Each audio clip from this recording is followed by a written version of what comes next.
40일이 지나면 니느웨가 무너질 것이다. 이 말씀은 3장 4절에 나오는 말씀인데요.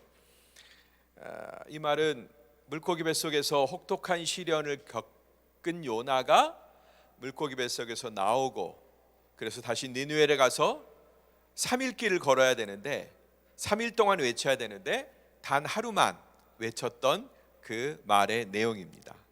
하루 동안 외쳤는데 장황하고 긴 어떤 내용을 외친 게 아니라 40일 후에 니느웨가 무너질 것이다, 이 메시지를 전했어요.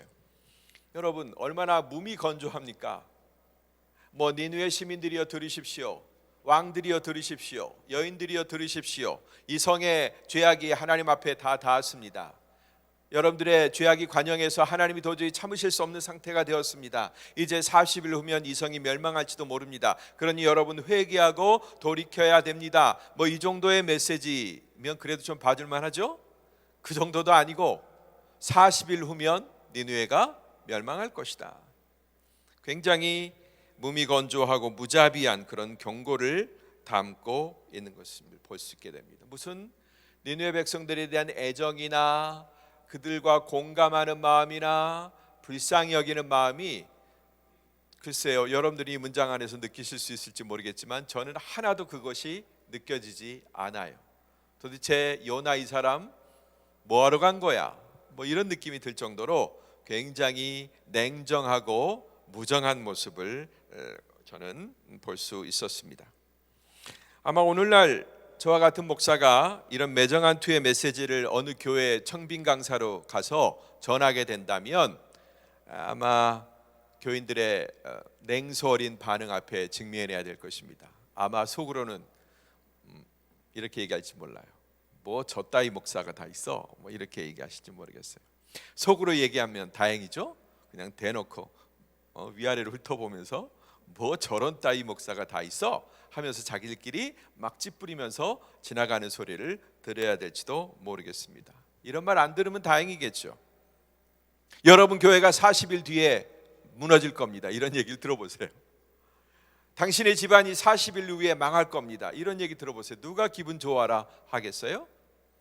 그런데 이런 메시지를 전했다라는 것입니다. 그런데 재미있는 사실은 그런 건조하고 냉정한, 매정한 그런 메시지를 듣고도 니느웨 사람들이 뉘우쳤다라는 거예요. 진짜 재밌죠, 여러분? 아마 우리 오늘 교회 와서 누군가가 이런 아주 당찬, 매서운 메시지를 전했다면 아마 강단에서 끌어내려질지도 모르겠어요. 네. 제가 만약 여러분에게 그런 설교한다고 해보세요. 이 주기철 목사가 여러분에게, 그럼 여러분들 저 좋아하시겠어요?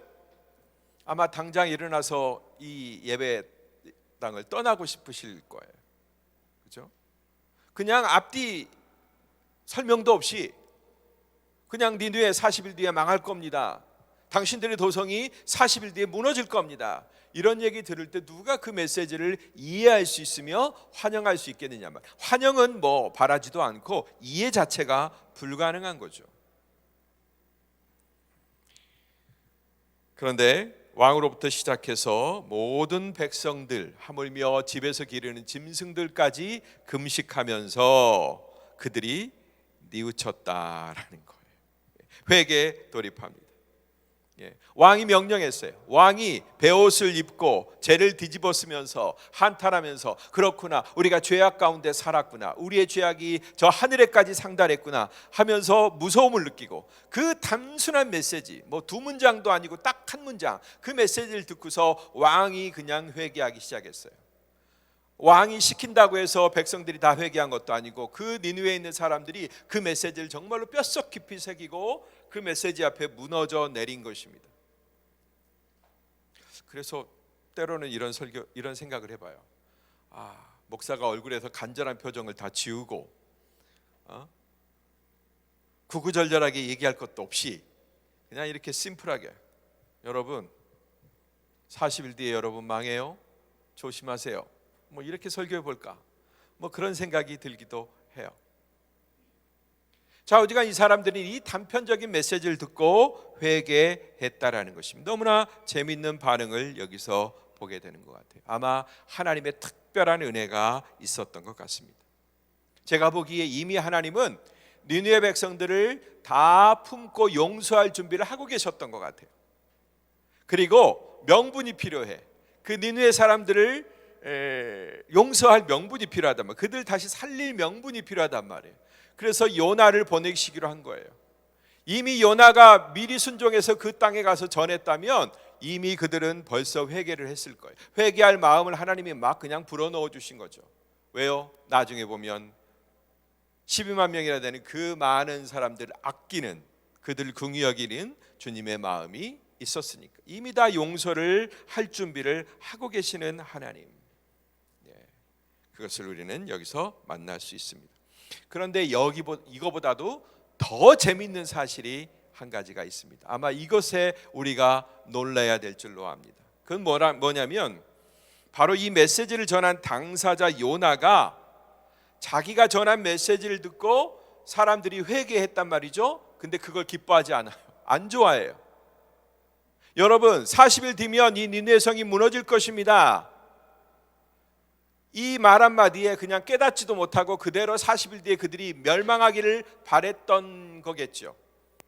그런데 그 단편적인 설명도 없고 앞뒤도 없고 이해도 불가능하고 환영할 수도 없는 그런 메시지를 듣고서 이 사람들이 회개하니까 그냥 기가 찬 거예요. 자기는 최대한 이 사람들이 못 알아듣기를 바랬는데, 이 회개 메시지를 무시하기를 바랬는데, 그런데 그 단편적인 너무나 심플한 한 문장의 메시지를 듣고서 그들이 회개하는 것을 보고서 막 당황하기 시작합니다. 그래서 오늘 제목처럼 전 화가 났어요, 속상합니다, 이런 얘기를 하고 있는 것입니다.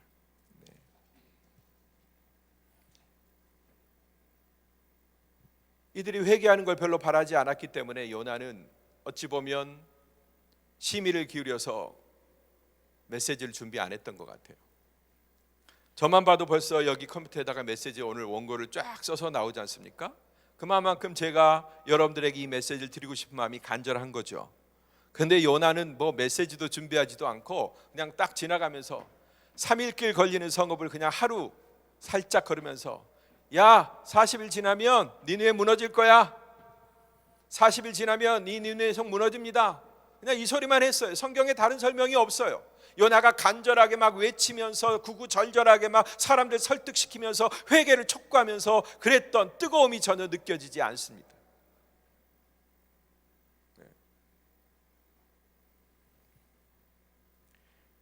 물고기 뱃속에 3일 동안이나 들어갔다 나와도 별로 소용이 없었던 것 같아요. 물고기 뱃속에서 그렇게 간절하게 드렸던 그의 기도 내용이 여기 다 실려 있잖아요. 그 기도도 전부 다 거짓 고백, 거짓 불언 같아요. 어쩜 그럴 수 있을까? 이 사람이 요나가 물고기 뱃속에서의 체험을 하지 않았더라면 이해가 가능합니다. 애당초 그런 마음이었으니까. 여러분, 이 니느웨는 아시리아의 수도예요. 그 당시 요나는 어디 선지자냐면 북이스라엘, 아수르에게 곧 점령당할 북이스라엘의 선지자였단 말이에요. 사사건건 대비하고 대별되고 그 다음에 자기들을 위협해오는, 괴롭혀오는, 자기들의 목을 조아오는, 북이스라엘의 목을 조여오는 그런 대상이 바로 아시리아입니다. 그러니까 철천지 원수인 거예요. 그런 나라를 가서 외치라고요? 요나는 상당히 정치적인 인물이었습니다. 당시 왕의 옆에 가서 왕을 수종들던 참목 가운데 요나가 끼어 있는 것을 우리가 다른 성경에 보면 알게 돼요. 아마 종교적인 어떤 조언을 해주는 그런 선지자였겠죠. 그런 그가, 왕의 최측근에 있었던 그가 북이스라엘을 올가매고 괴롭히고 있는 아시리아 수도 니느웨에 가서 적의 심장부에 들어가서 회개 메시지를 전한다? 이해할 수가 없죠. 그리고 수납할 수가 없죠. 받아들일 수가 없죠. 누가 그 짓을 하겠어요? 아무리 하나님의 명령이라 할지라도. 그래서 그가 도망가 버린 것입니다. 그런데 그 일을 하나님이 보시고서 기어이 요나를 보내야 되겠기에 어떻게 하세요? 요나에게 그 파도를 일으키시고 다시스로 도망가는 요나를 붙잡으시고 그 뒷덜미를 붙잡고 바다에 빠뜨리고 물고기가 삼키게 하고 그 속에서 3일 3야를 있게 하고 그 더러운 냄새를 다 맡게 하고, 그 토약질 나는 그 환경 가운데 그냥 온통 젖게 하고 숨도 제대로 쉴 수 없는 그 속에서 3일을 겪게 하신단 말이에요. 그런데도 불구하고 그렇게 멋진 그 고난 속에서 고백을 하고, 하나님 제가 잘못했습니다 라는 회개의 고백을 드리고 나와서 이제 정말로 니느웨로 가라고 하는 주님의 명령에 순종해서 니느웨까지 갔단 말이에요. 그런데 전하는 메시지가 뭐예요? 사랑이라고는, 애정이라고는, 그들을 향한 긍휼의 마음이라고는 요만큼도 찾아볼 수 없는 무미건조한 메시지를 그들에게 보내고 있단 말이에요. 하라고 하니까 하는 거, 억지로 하는 거, 딱 느껴져요. 억지로 하는 게 그대로 느껴진단 말이에요. 여러분 자식들 다 키워보셨죠? 부모가 시키면 그거에 대해서 감사한 마음으로, 즐거운 마음으로 하는 그런 자식이 있는가 하면, 어떤 자식은 그냥 마지못해서 그냥 이만큼 나와가지고 퉁퉁거리면서 하는 아이들도 있단 말이죠. 마치 그거와 똑같은 모습을 요나가 지금 보여주고 있는 것입니다. 언제? 물고기 뱃속에서 3일 3야를 있었다라는 것은 놀라운 상징이죠. 그가 복음을 체험한 거죠. 하나님의 자비의 마음, 긍휼의 마음, 자기 자신을 향한 하나님의 긍휼을 그대로 온몸으로 체험했죠. 하루 정도도 아니에요. 이틀도 아니에요. 3일이나 잠도 못 자면서 그 물고기 윗속에서 막 씨름하면서 온갖 몸살을 다 하면서 겪어낸 시간이란 말이에요. 그는 복음을 통과한 거예요. 하나님의 마음을 통과한 겁니다. 근데도 불구하고 나와서 복음을 통과했건만, 그리고 선지자건만 그의 마음은 전혀 즐겁지 않단 말이죠. 성경은 그가 몹시 기분이 상했다라고 얘기하고 있어요. 즐거워야 되는데, 신나야 되는데, 아니 제가 여러분에게 설교를 해갖고 여러분 다 나갈 때 목사님 은혜 받았어요, 이런 기쁜 뜻이 있는 줄 몰랐어요, 저도 이제 그렇게 할게요, 그러면 제가 여러분 어깨가 얼마나 이렇게 올라가겠습니까? 여러분 이따 기대할게요. 근데 자기가 그렇게 메시지를 하루길을 걷는 것도 쉬운 일은 아니죠. 열심히 걸으면서 그 수고를 했는데, 그 수고한 대상들이, 내 메시지를 들은 대상들이 내가 정말로 메시지 전한 대로 회개하고 돌이키면 할렐루야 감사해야 되지 않겠습니까? 근데 이게 몹시 언짢은 거예요. 이게 무슨 일이에요 도대체? 그러니까 자기는 하고 싶지 않은 일을 한 거예요. 그리고 일을 했는데 좋은 결과를 전혀 기대하지 않은 거예요. 아니 좋은 결과가 오히려 나타나지 않기를 바란 그런 심사를 우리는 여기서 확인할 수 있습니다. 요나는 지금 여호와 하나님뿐만 아니라 자기 자신까지 배반하고 있는 것입니다. 그렇다면 그가 수월의 뱃속에서, 물고기 뱃속에서 흘렸던 눈물과 그 많은 간절한 고백들은 다 거짓부렁일까요? 진실이 아닐까요? 그냥 그 순간을 모면하려고 하나님 속인 걸까요? 상당한 의심을 품게 만들지요. 이제 우리가 이것을 하나씩 살펴보았으면 좋겠습니다. 그러면 그 복음을 통과했던 그 시간이 헛된 시간이었나? 그냥 위선의 시간이었나? 아니면 통과했지만, 진실로 통과했지만 또다시 옛날로, 개가 그 토한 곳에게 돌아가는 것처럼 다시 옛날로 회귀한 건가? 복귀한 건가? 먼저 오늘 말씀은 요나가 화난 정도를 말해줍니다. 1절 말씀 우리 다 같이 한번 읽어볼까요? 1절 말씀 읽어보겠습니다. 되나요? 네, 다 같이 읽겠습니다. 시작. 그러나 요나는 몹시 기분이 상했습니다. 그는 화가 났습니다. 3절 말씀도 보겠습니다. 3절 말씀 시작. 여호와여 이제 제발 내 목숨을 가져가십시오. 내가 사는 것보다 죽는 편이 낫겠습니다. 네.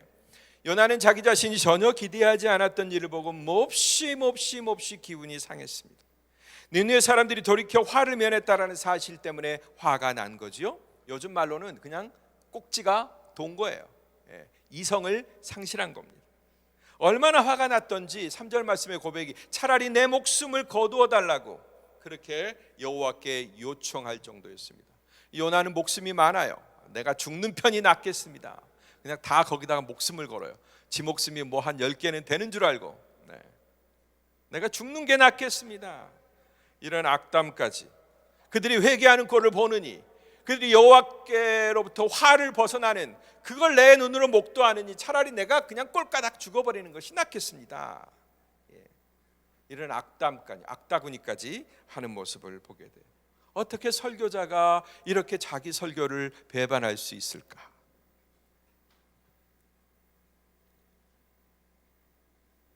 저는 이해를 합니다. 저도 맨날 배반하니까. 그러나 여기서는 잘 이해가 되지 않아요. 그건 무엇 때문일까요? 요나가 연약한 심령을 가졌기 때문일까요? 아니면 그럴 만한 또 다른 이유가 존재할까요?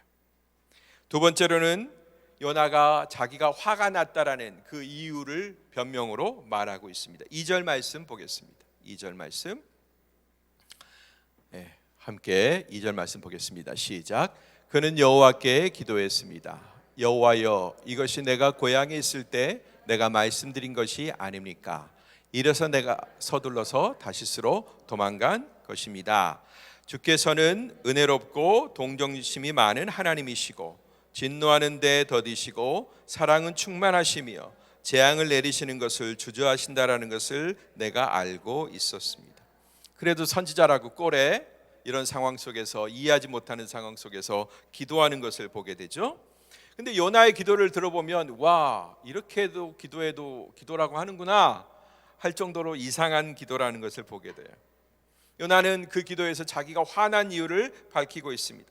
그 이유가 뭐냐면 하나님이 은혜롭고 동정심이 많고 진노하는 데 더디고 사랑이 충만하고 재앙을 내리는 데 주저하신다. 이런 이유 때문에 화가 났다라는 거예요. 아니, 이렇게 좋은 하나님 때문에 화가 났다라는 거예요. 하나님은 은혜롭고 동정심이 많고 진노도 안 하고 사랑이 충만하고 재앙을 내리는데 더디고 매는 늦게 때리려고 하고 이런 모습 때문에 화가 나서 죽겠다라는 것입니다. 여러분, 이게 말이 됩니까? 그 표현대로 하면 하나님은 너무나 좋은 분이고 이런 분이 안 계시고, 그리고 본인이 그런 사랑을 입었던 사람이고 자기 입으로 그것을 고백을 했는데, 그런데 정반대의 모습이 지금 나오고 있다라는 것입니다. 죽을 만큼 화가 납니다. 은혜롭고 동정심이 많은 하나님 때문에, 사랑이 충만하고 화도 안 내고 매 때리는데 주저하는 그 하나님 때문에 제가 화가 납니다. 미치겠습니다. 그래서 제가 이 사실을 너무나 잘 알기 때문에, 선지자니까 하나님을 연구했지 않겠습니까? 하나님을 잘 알지 않겠습니까? 이 하나님의 은혜로운 그 부분, 사랑의 그 자비의 긍휼의 풍성하신 부분을 너무나 잘 알기 때문에, 이래서 제가 고향에서 니느웨로 가라는 명령을 거절하고 다시스로 떠나려고 한 겁니다. 제 행동이 납득이 가시죠, 주님? 그리고 자기 불순종에 대한 정당성을 지금 얘기하고 있는 거예요.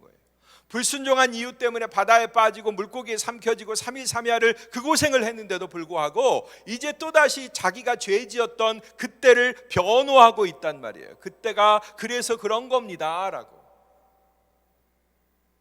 내가 겪은 복음, 내가 통과한 복음은 통과를 분명히 했는데, 분명히 그 3일 3야 동안 그 엄청난 고난 가운데서 하나님의 자비와 긍휼을 체험하고 고백하며 눈물을 흘리며 그렇게 나아갔는데, 까마득하게 그걸 잊어버리고 전혀 딴 사람, 옛날 그 모습으로 돌아간 요나라고 하는 한 사람을 우리는 여기서 발견하는 것입니다. 그래서 옛날 부흥사 목사님이 그러죠. 요나, 이렇게 얘기하죠. 요나. 따라서 한번 해봅시다. 요나. 요나. 그 요나가 여기 있어요. 요나.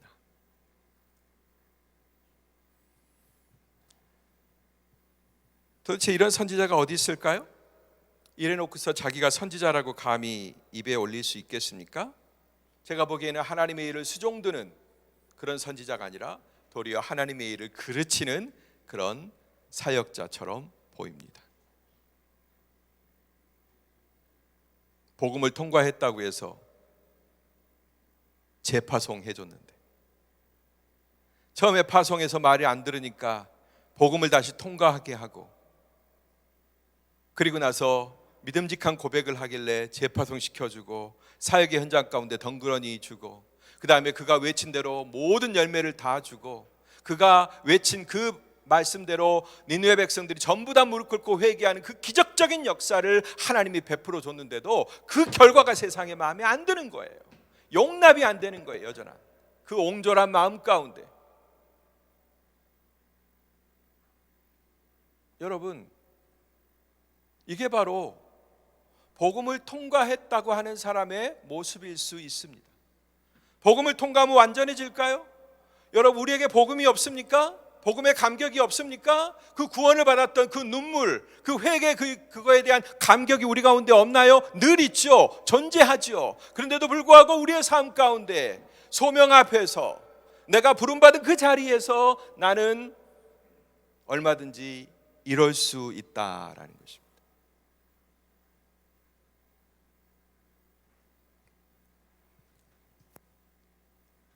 이렇게 한번 생각해 보십시오. 요즘 제가 우리 교회에서 열심히 신방 중인데, 목사인 제가 성도의 가정을 신방한 자리에서 여러분을 열심히 축복한단 말이에요. 신청미 집사님 가정에게 복이 있을지어다, 우리 김경호 집사님 일어날지어다 막 하고, 막 그냥 땀 뻘뻘 흘리면서 목소리를 막 내가면서 막 축복 기도 해드렸어요. 집사님, 제가 그 기도 해줬어요? 안 해줬어요? 해줬죠. 네. 근데 내 마음 가운데는 만약에 신청미 집사님 안 좋아하는 마음이 있고, 집사님의 말하는 그 기도의 제목이 우리 김경호 집사님 빨리 일어나서 옛날처럼 활동하게 되는 그 일에 대해서 별로 바라지 않는 마음이 있어서 기도를 해놓고서 내심 안 이루어지기를 바라고 있는데, 하나님은 내가 기도한 대로 다 이루어 주셨단 말이에요. 목사가 기도한 대로 다 이루어 주었어요. 그러면 제가 그거에 대해서 마음에 안 들어가지고 막 찡그리고 있고, 이런 일이 다 있어, 하나님 열받아 죽겠어요, 하나님 이러시면 안 되죠, 그 집안을 더 혼내셔갖고 막 더 깨닫게 하셔야죠, 막 이런 마음이라면 여러분, 저를 용납하실 수 있겠어요? 목사로서?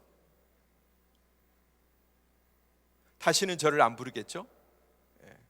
다시는 이 공동체 목사로서의 제 신방을 받으려고 하지 않으실 겁니다. 참 이해가 안 되는 부분입니다. 어떻게 이럴 수 있을까? 어떻게 선지자가 이럴 수 있을까? 어떻게 목사가 이럴 수 있을까? 어떻게 선교사가 이럴 수 있을까? 어떻게 복음을 통과한 사역자가 정말로 이런 모습을 보여줄 수 있을까? 그런데 이런 모습이 실제로 나타난다라는 것입니다.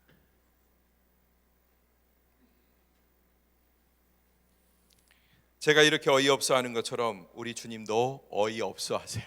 너무나 기가 막힌 거예요. 처음에는 민족 감정 때문에 그렇다 쳐요. 근데 하나님이 그렇게 훈련을 시키시고 뺑뺑이 돌려서 다시 제자리에 세워주셨는데, 그때도 똑같은 반응을 보일 때 어이가 없겠죠. 4절 말씀 함께 보겠습니다. 시작. 그러나 여호와께서 말씀하셨습니다. 내가 화내는 것이 옳으냐? 우리 주님도 저처럼 납득이 안 되셨던 것 같아요. 그래서 이렇게 말씀하셨습니다. 이 말씀을 제 방식대로 한번 바꿔서 말해 볼게요.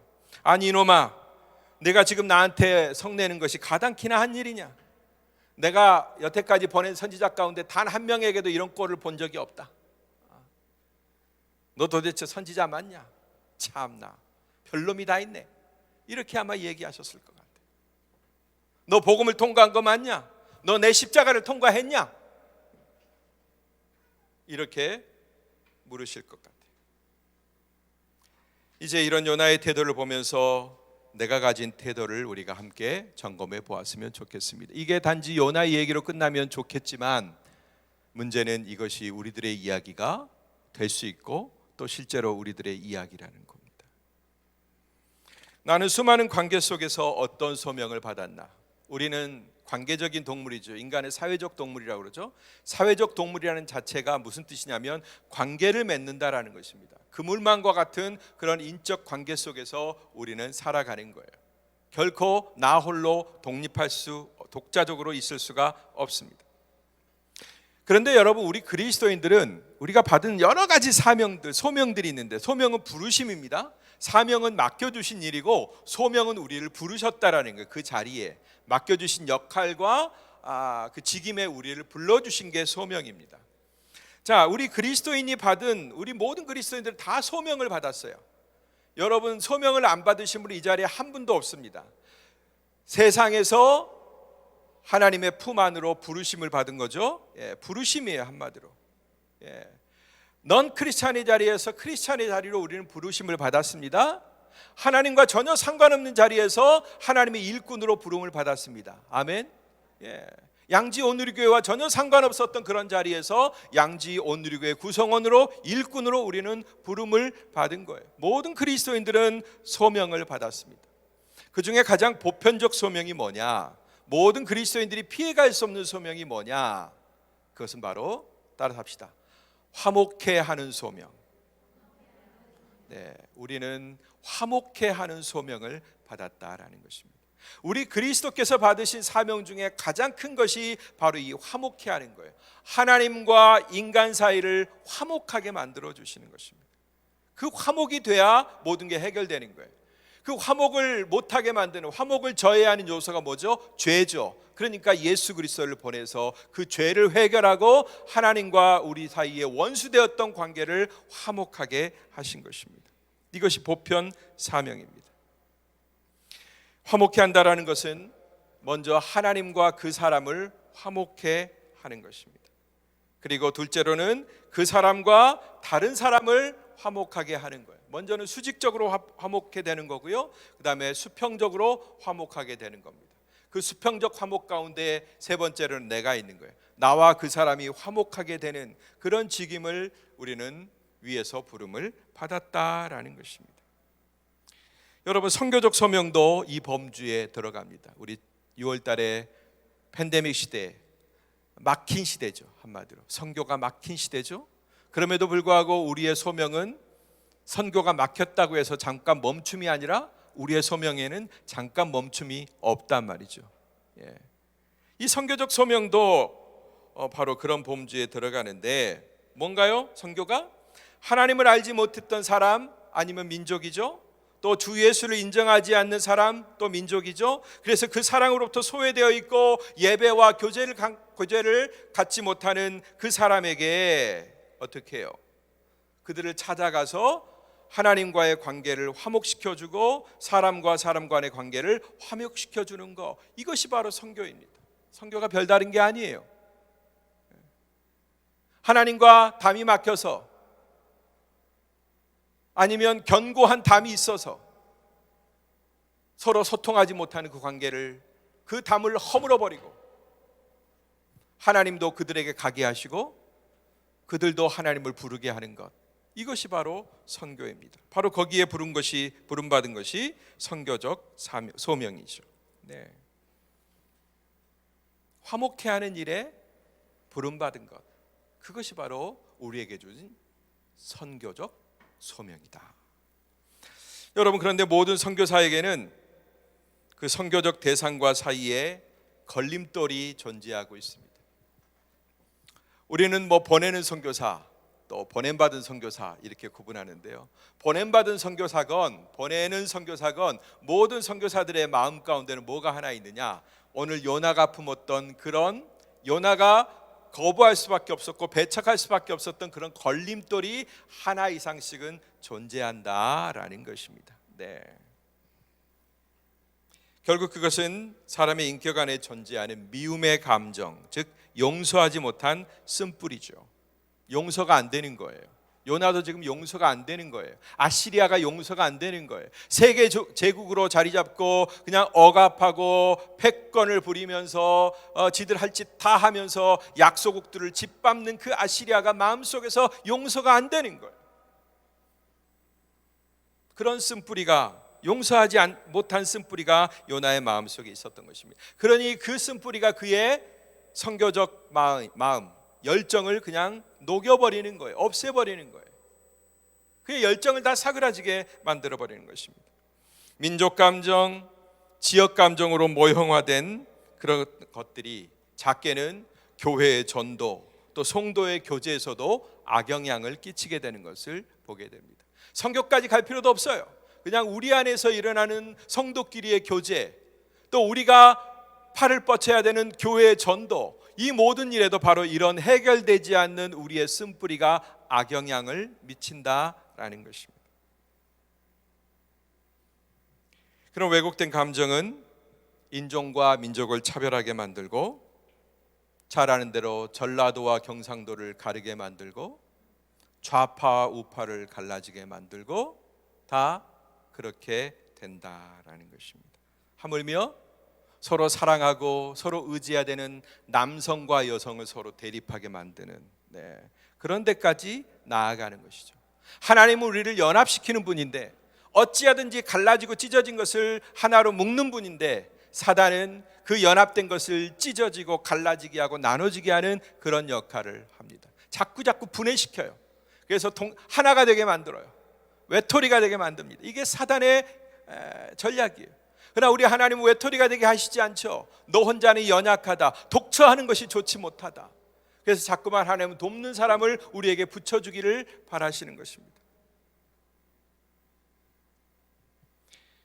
하나님은 정작 이 모두가 함께 살도록, 의지하도록, 사랑하도록 만드셨는데, 사단은 그 정반대의 일을 하고 있는 것을 보게 됩니다. 불행하지만 우리는 그런 갈라지게 하는 사단의 역사 앞에서 자유롭지 못합니다. 그리고 이것을 극복하기란 참 어렵습니다. 왜요? 오래오래 켜켜이 쌓인 거기 때문에. 여러분 다 주부시니까 부엌에서 설거지 많이 해보셨을 거 아니에요. 근데 잠깐 음식 먹은 것은 그냥 퐁퐁으로 한번 싹 닦으면 싹 지워지지 않습니까?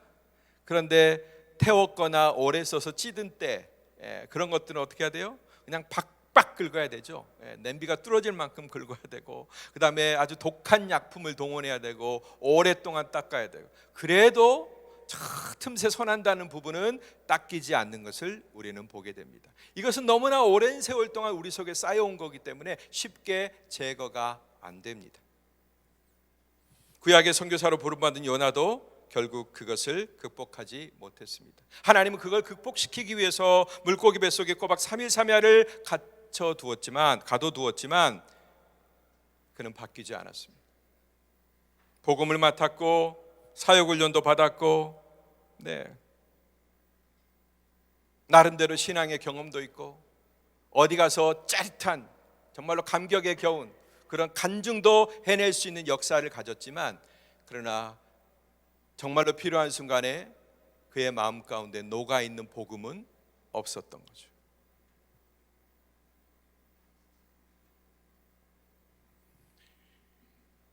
바뀐 듯 보였고, 바뀔 거라고 기대했고, 그리고 본인도 바뀌었을 거라고 여겼지만, 진실은 여지없이 그의 현주소를 그대로 보여주었습니다.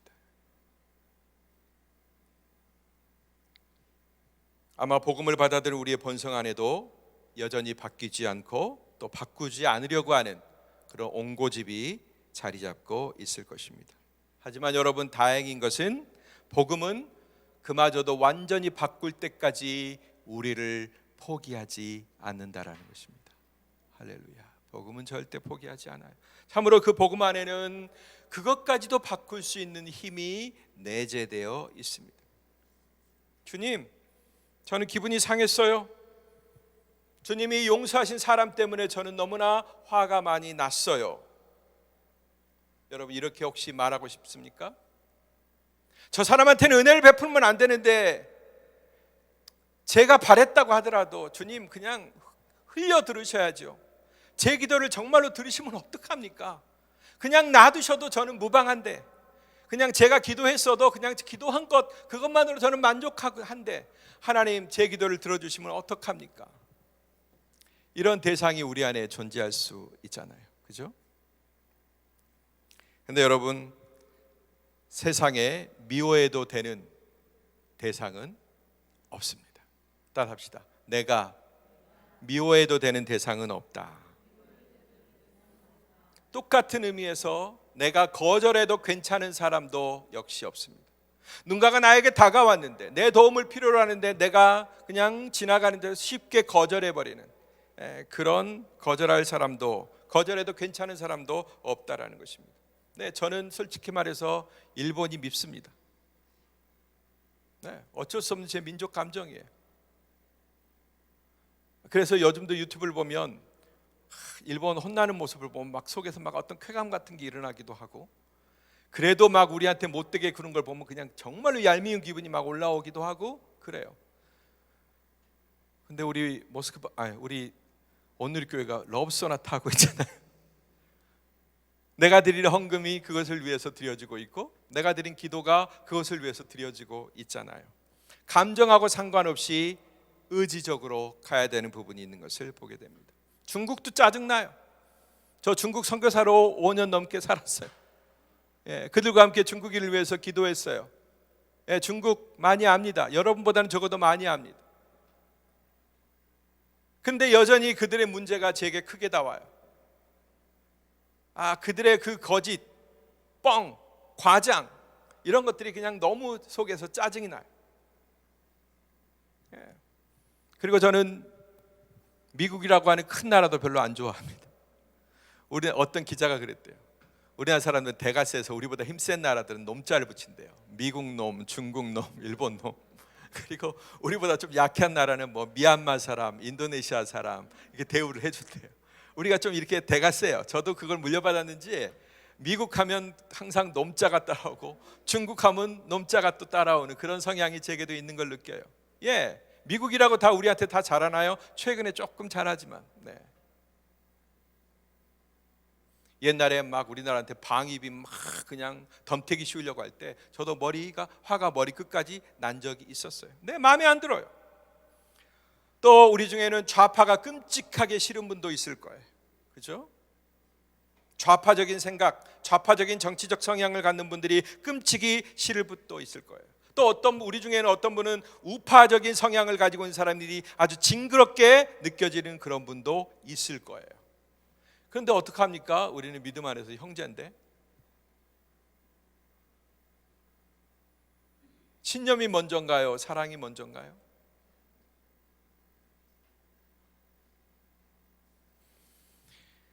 나와 같은 죄인을 다시 살린 복음은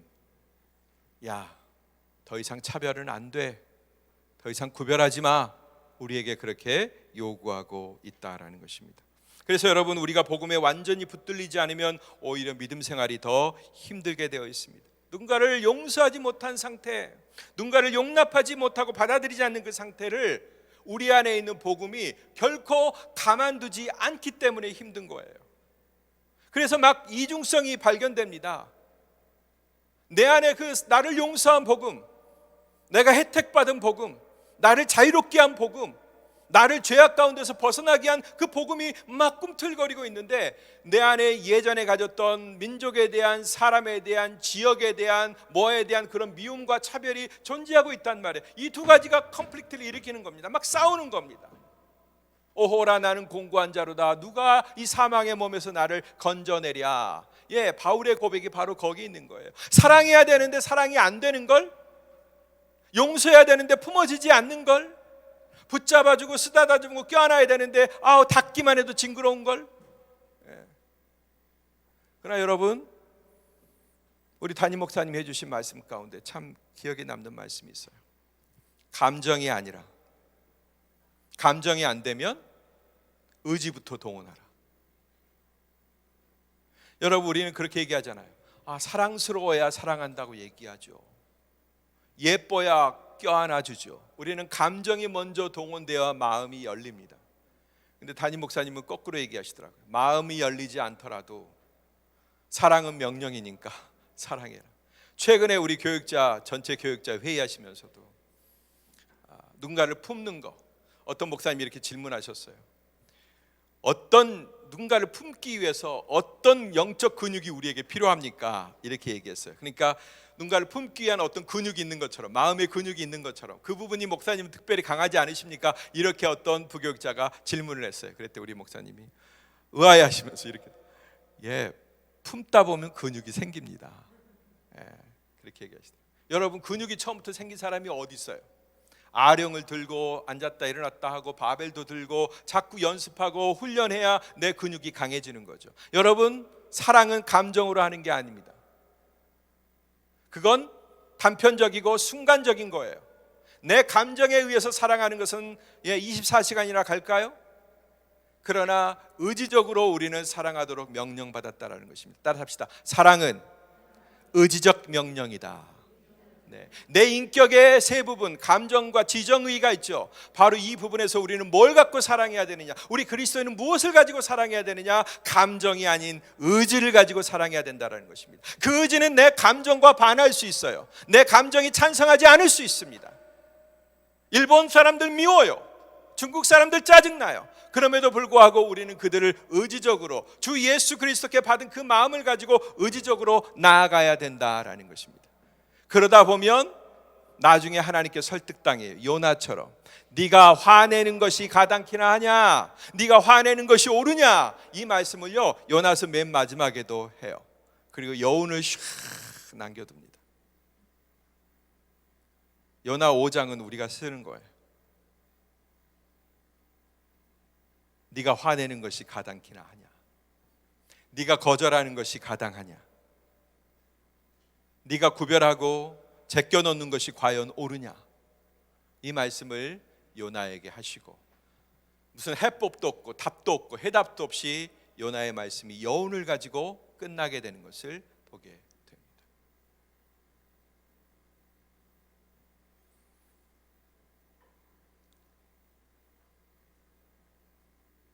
성령의 불에 의해서 태워지지 않고 적당히 그을린 상태가 그래서 우리에게는 더 어렵습니다.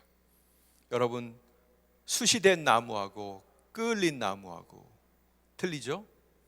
근데 그을려도 겉은 까맣게 탔기 때문에 탄 것처럼 보여요. 그러나 스스로 태우려고 하면 여전히 하얀 연기가 나고 그것으로 고기를 구울 수는 없죠. 숯하고 그을린 나무하고는 완전히 다른 것을 알게 됩니다. 성령은 여러분 겉이 아닌 속을 태웁니다. 우리의 내면을 먼저 태워요. 그래서 꺼지지 않는 불을 우리 속에 피워 놓는 것입니다. 대상을 가리거나 차별하도록 그냥 겉만 탄 그리스도인으로 놔두지 않습니다. 바로 거기까지 갔을 때 우리는 진정으로 복음을 통과한 것입니다.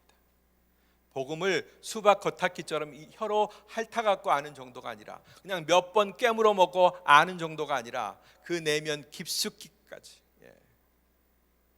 완전히 폐부를 관통하고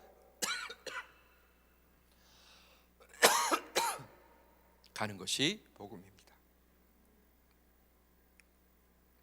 아직도 내 안에 싫은 게 남아있다면, 끔찍한 게 남아있다면,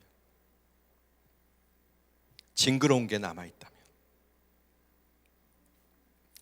그래서 주님, 전 기분이 상했어요, 몹시 상했어요, 그런 불평을 뱉고 싶다면 여러분 자신이 물고기 뱃속에서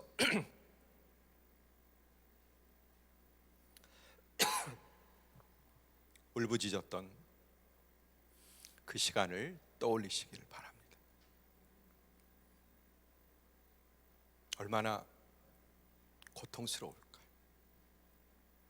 물고기 뱃속에서 소화되지도 않고 생명이 끊어지지도 않고 그 어둠과 흑암 속에 갇혀서 소망도 없는, 희망이라고는 어디 불빛 하나 보이지 않는 그 속에서 얼마나 힘들었을까요? 그때를 우리가 떠올린다면 우리는 주님의 마음을 이해할 수 있을 것입니다. 그래도 안 된다면, 야, 네가 지금 화내는 것이 옳으냐? 나한테 내가 사랑이 많아서, 내가 의뢰가 있어서 너한테 불만이냐? 이 주님의 표정을 여러분들 어이없이 바라보시는 그 주님의 표정을 떠올려 보시길 바랍니다. 그래도 안 되면 이 음성을 또 들으세요. 야, 내가 너를 다시 물고기 뱃속에 집어넣을까?